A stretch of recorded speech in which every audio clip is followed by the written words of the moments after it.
Welcome to First Parish in Bedford, a Unitarian Universalist congregation where we come together every week as a people with diverse beliefs and a shared commitment to bring more peace, more love, more justice, and more joy into the world. Whoever you are, whomever you love, whether you worship one God or many gods or no God, you are welcome here. I want to say a special welcome to all of our visitors this morning in person and on Zoom. We are glad you're here today. Here in the sanctuary, you are invited to fill out a blue connection card, which you'll find at the end of the pew.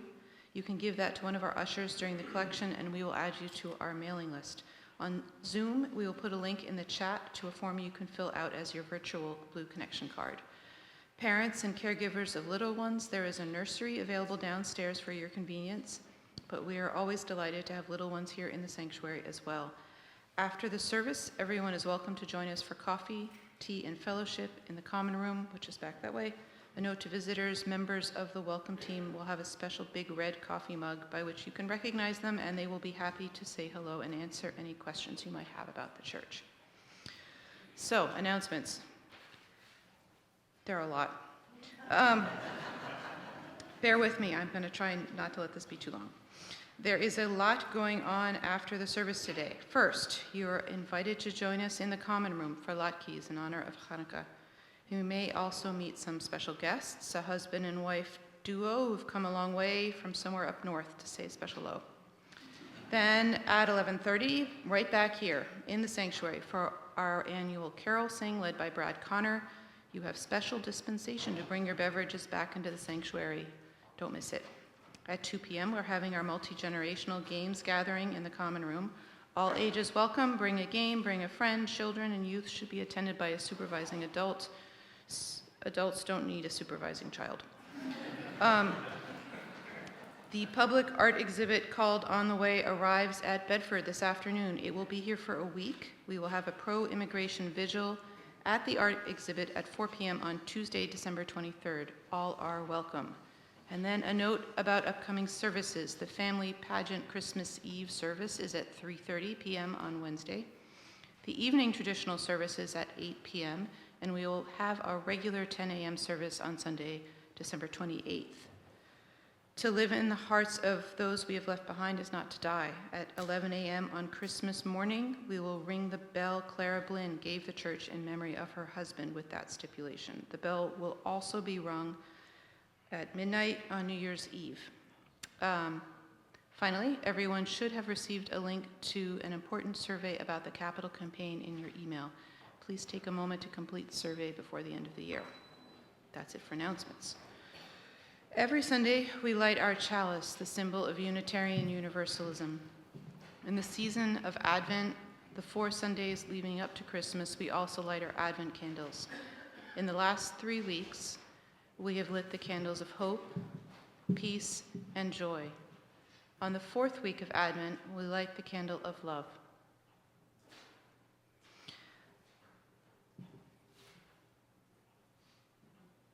Lots of fire.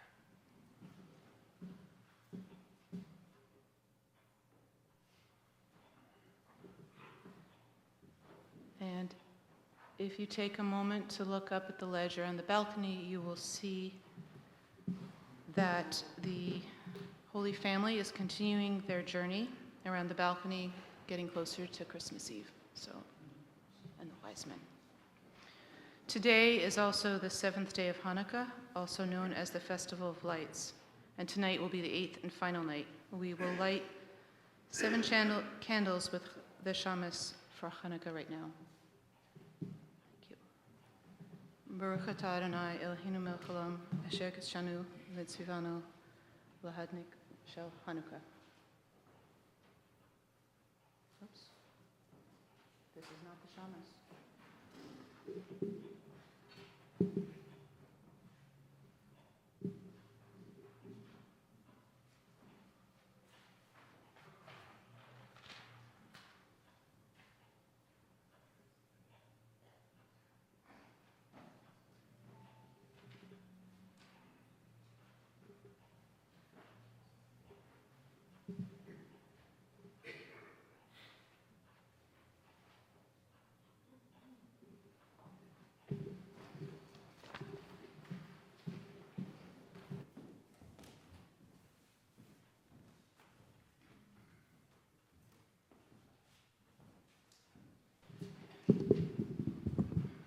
Thank you, Jen. Unitarian Universalism is a pluralistic faith which draws inspiration from many sources. So far this month, we have honored Advent and Hanukkah.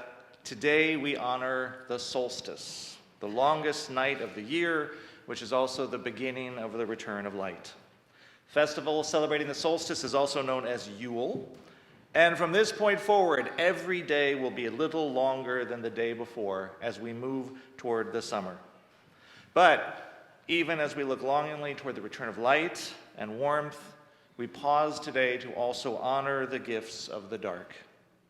This is a reading in honor of Yule called The Shortest Day by Susan Cooper. So the shortest day came, and the year died, and everywhere down the centuries of the snow-white world came people singing, dancing to brighten their spirits in the dark.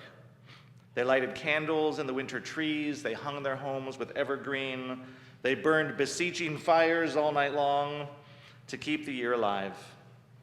And when the New Year's sunshine blazed awake, they shouted, reveling through all the frosty ages. You can hear them echoing behind us. All the long echoes sing the same delight.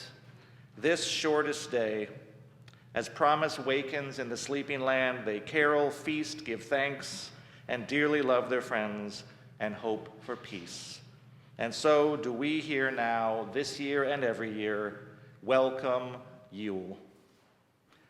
Would you please rise and body your spirit for our opening hymn, number 347 in your gray or cloth-bound hymnal, Gather the Spirit.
And would you please remain standing and join me in saying our unison affirmation that we say every Sunday.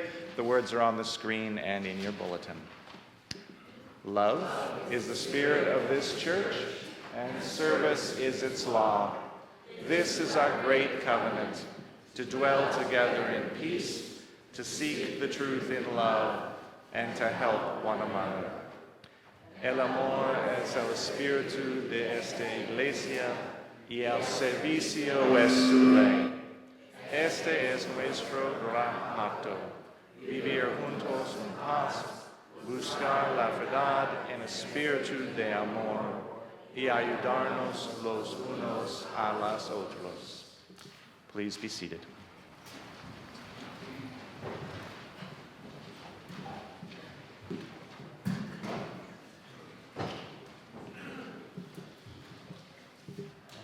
Okay, good morning. Today's story is titled The Lantern Keeper. Long ago, before calendars, before clocks, there was a village that lived by the rhythm of the sun. In summer, the people hardly noticed the light. It lingered late into the evening, spilling over fields and rooftops, generous and abundant. But as autumn faded and the days grew shorter, the village began to change. Shadows stretched. Evenings came early. The air grew still. Some people feared the darkness. Some tried to ignore it, and some pretended it wasn't happening at all. But in this village, there was a tradition. On the longest night of the year, the people would gather in the center, not to chase away the darkness, but to welcome it. At the heart of the gathering stood a single lantern. It was not lit, and an elder known as the lantern keeper would speak. Tonight, we do not rush the sun. Tonight, we listen to the dark. And so the people would sit together in quiet. They spoke softly or not at all. And they remembered what had been lost in the year that was ending. Friends who had moved away, things that had not gone as they hoped, moments they wished they could redo. They allowed the darkness to be what it was, what it is, and what it will be. A place of rest, of waiting, and of mystery. And because darkness, they believed, was not empty, they learned that it was fertile, just like the soil and water, just like a seed underground, just like a breath held before a song. Only after this time of stillness would the lantern keeper strike a flame, but not a blaze, not a bonfire, just a small, steady light. And the keeper would say, "The light does not arrive all at once, and it returns because we are ready for it." And each person then carried that light home, not as fire, but as intention. Some carried patience, some carried courage, some carried forgiveness, and some carried hope, small but stubborn. The next morning, the sun rose just a little earlier. No one could really see the difference, but everyone could feel it, because they had learned something important. The darkness was not something to defeat, it was something to move through. And the light did not come to save them, it came because they had made room. Now, let's sing our children to class.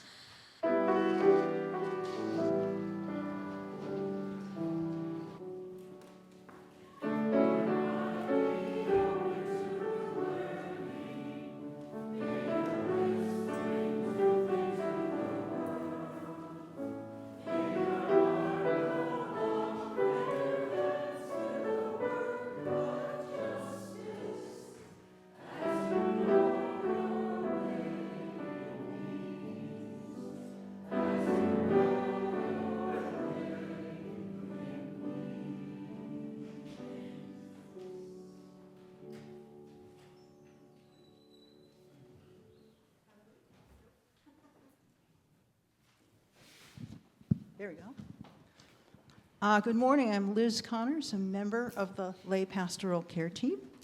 And this is the time in our service when we invite you to share a joy, a concern, a sorrow with us here at the candle stand. Please keep your comments brief as possible and personal. After we've heard from our friends in the sanctuary, we will go to Zoom. And after that, I'll be at the candle stand if anyone wants to light a candle in private for today. And I'm going to light one last candle for the joys, sorrows, and concerns we are holding in our heart. And I'll be at the candle stand at the end of the service if anyone wants to light a candle in private.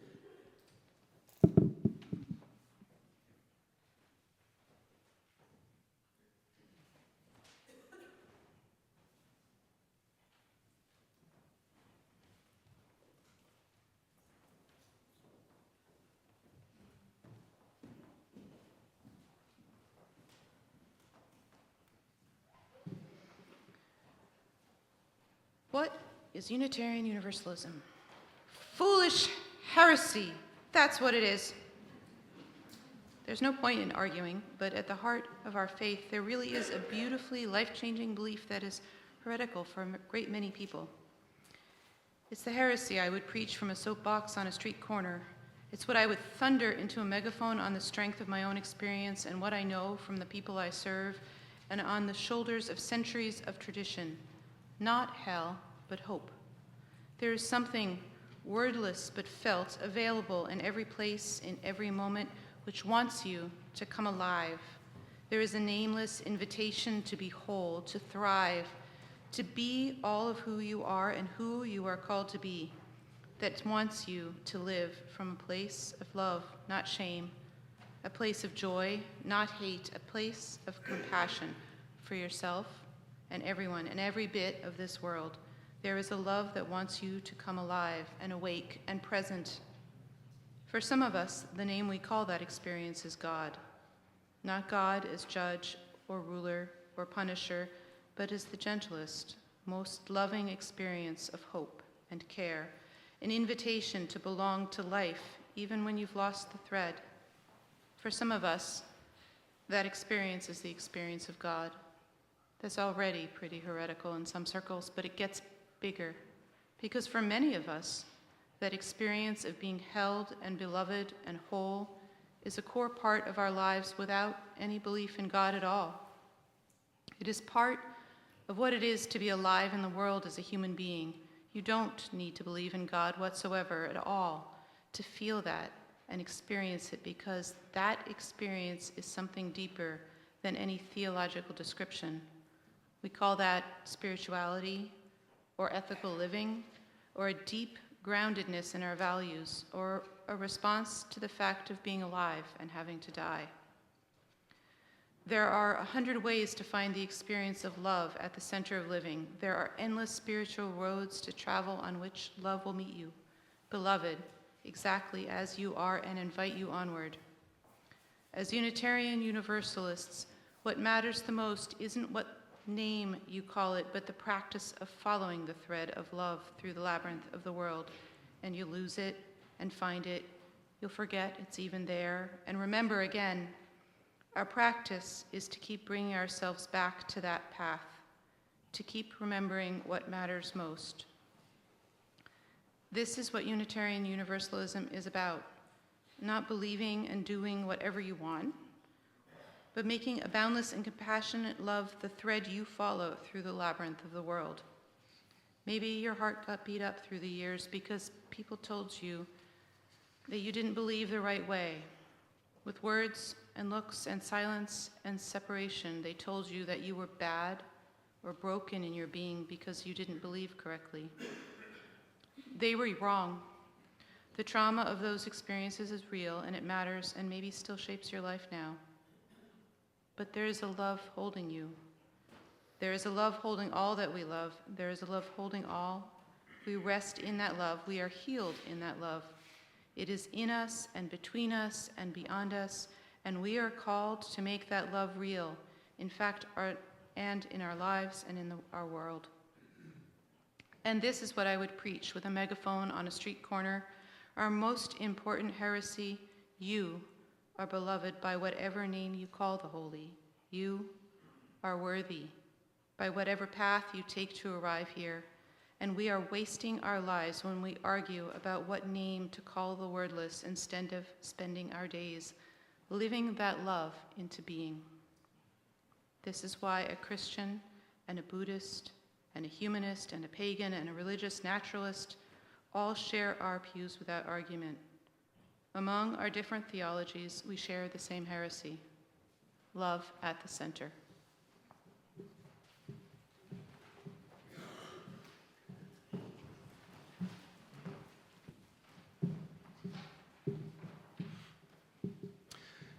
The foolish heresy of Unitarian Universalism is sustained by the generosity of heretics like you. Every Sunday at First Parish, we take a collection so the life and good works of this community can continue.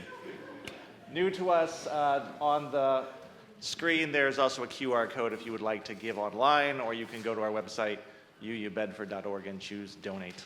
The offering will now be taken. Please give generously as you are able.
Thank you, Steve. We are blessed. Winter is the season for darkness, but also for light. The winter solstice marks the longest night of the year and the first official day of the winter season. And it also paradoxically marks the turning towards light and warmth. After the solstice, the night grows shorter, the days grow longer, and many of the traditions we people in northern climates celebrate at this time of year: the bringing in of greenery, the stringing of lights, the innumerable myths and stories of figures who die and are reborn. These are all ways of capturing the promise of the light through the long, dark, cold winter and holding it close until the promise is actualized in the spring. The solstice season becomes a time of expectation and anticipation. It is a looking ahead through the darkness to the return of the light.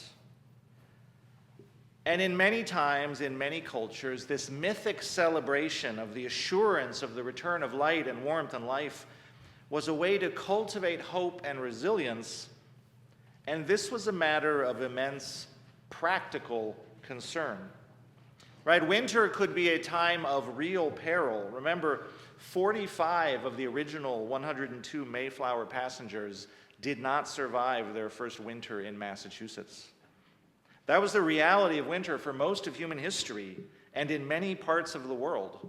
If the harvest was bad, if the livestock had taken ill, if insufficient fuel had been gathered, if the spirit of the people was lacking or their ingenuity insufficient, winter could be a time of death. Life was poised on a knife's edge during this season, and so resilience too could be a life or death matter. And so we needed that promise. Just make it through this season of cold and darkness. The light is coming. Warmth is coming. At the same time as we look toward the light, the mythic insights of paganism and neo-paganism and other ancient earth-based spiritual traditions, the instinct, the wisdom is to respect the darkness. We are reminded that death, creative destruction, a falling away of the old is actually essential to fertility and to growth and to creation. So we need seasons of winter just as we need seasons of summer in our life. We need the energy and the warmth of light, but we also need the stillness and rest of the dark. And diverse ancient spiritualities embrace and honor both the dark and the light, seeking to balance these energies in our lives. And whereas we moderns tend to view time as this sort of relentless arrow directing our life from goal to goal and achievement to achievement in this straight line fashion, the pagan traditions emphasize the circular nature of time. The seasons are ever turning and returning, and this is a good thing. To dance, to sing, to create, to love, to turn cartwheels in the warmth of the sun, these are wonderful things. I'm not going to attempt a cartwheel right now. But sometimes we also need rest, and we need stillness, and we need the cool, sheltering darkness. We need quiet conversations with our own spirit under a patient canopy of stars. We need a fallow time for things to grow beneath the surface. We need nighttime for dreaming. Winter may seem cold and still and barren, but it is in its own way an intensely fertile time. In the same way, we may go through periods in our own life that may feel frozen or barren. It may look that way to others. It may feel that way to ourselves. But that may prove, in fact, to be the preparatory season for great new growth and new life. And it can take a certain amount of spiritual resilience on our part to navigate the seasons of our lives. If it feels like you are going through a season in your life like that, or if it feels like as a nation we may be going through that kind of a season, it can require a certain amount of trust to allow ourselves to go inward, to allow ourselves periods of pregnant dormancy, to acquiesce even to the falling away or to the death of some part of ourselves so that new life can emerge. And then can we trust, as the Reverend David Schwartz so beautifully put it in the reading that Jen shared, that new life will emerge in the world, in ourselves? Can we trust that there is out there somewhere in the nature of things whether you call it God or the divine or the spirit of life or just nature, that there is a wordless invitation ever present to come alive again, that there is a love that wants you to come alive, to embrace again the possibilities of yourself, the possibilities of life, to be whole, to be present, to love, to thrive. The solstice is a time of rest, but it is also a time of hope, of longing, of joyful celebration. Celebration because we have hope, because our longing tells us we are still alive, and our expectation tells us we still believe in the promises of life, and so why not sing and why not celebrate? I'd like to close today's service with a meditation for the winter solstice, written by the Reverend Lynn Cox. And so we're going to go on a little imaginative journey together. It's not too long. I invite you to take a breath. And take another breath, breathing in, breathing out. Let your body settle. Let your eyes close if you're comfortable doing so. I'm going to sound us into this meditative journey with a note from the bell, and then I will sound us out of it with a note from the bell.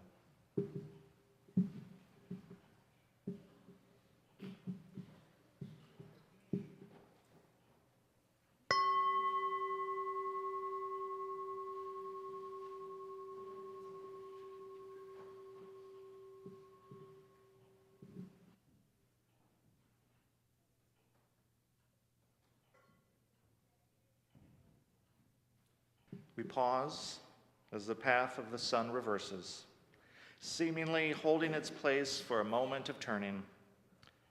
Let us delve into the gifts of darkness at the winter solstice. We follow curiosity and contemplation down into the cold earth, taking a journey to the world below the surface. Imagine yourself drifting below the surface, and here we find acorns cached by squirrels and chipmunks, perhaps to be food laid in store, or to perhaps to become trees in the fullness of time. We find the burrows of hibernating animals, those who sleep and repair. We find seeds, including some that will not sprout unless they first wait through frost and ice. Life finds rest and renewal in the darkness. May those who are weary find comfort. May those who are injured or ill find recovery. May those who hunger find abundance. Let this be a time of healing, and may the dreams of the dark lead us to share these gifts with one another. And now our imagination rises back to the surface, to life, where the cold ground meets the crisp air, and here, and here we observe life finding its way. We observe animals eating seeds left on the ground, though the harvest is long past. We notice the migration of birds, natural movement that allows populations to find places where we can thrive. We observe the trees that appear to sleep and yet hold sap that will rise again before the spring arrives. We observe that not everything lives through the winter, and yet all that has lived returns to the earth and is transformed. Let this be a time of resilience. May the changing seasons bring new meaning and new insights. May creativity and persistence lead us to find resources for all to share. May those who migrate find safety, and may there be good news in the wind. May transformation lead us onward. We now lift our imagination to the sky, to the returning sun, and to the brilliant winter night. Shifting hours of light and darkness remind us that change is part of the rhythm of the universe, and so trouble does not last. Acknowledging the gifts of darkness, we also look forward to the growing light, a change that brings glimmers of hope. We marvel at the beauty of this time. Stars unobstructed by leaves, jewels of the night shining over the land, moon and meteors inspiring us to awe and wonder. Let this be a time of rest, peace and anticipation, and also a time of celebration for all the beauty that is all around us. What joy can be found? Let us hold it close, blow on its embers, and share its spark. We do not take for granted having come this far, and we give thanks for our companions on the journey.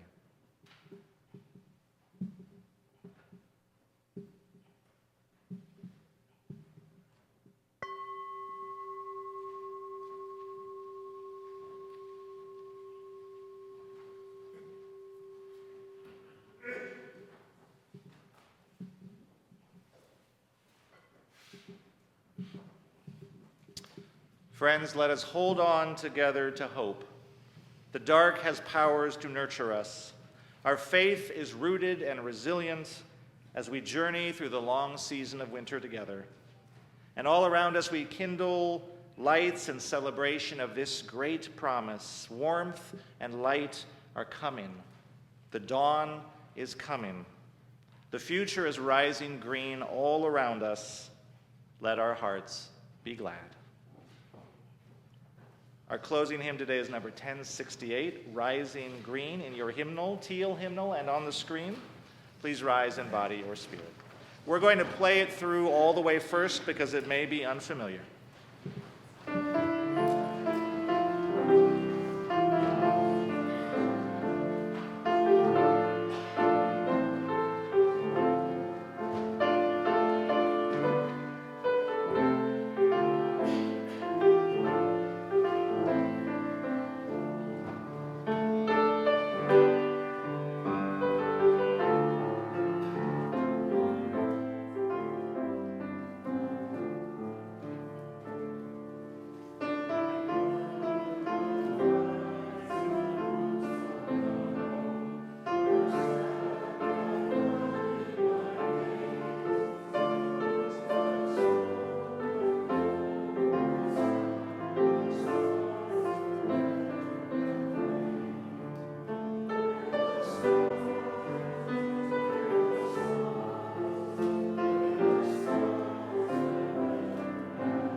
Our closing words are by May Sarton. Help us to be always faithful, hopeful gardeners of the Spirit, who know that without darkness nothing comes to birth, as without light nothing flowers. May we be grateful for the gifts of darkness, and may we be a light to one another. Blessed be, and amen. Now we extinguish the flame of our chalice, but not the light of understanding, the warmth of compassion, or the fire of commitment. Let us keep those with us until we meet again. Go in peace.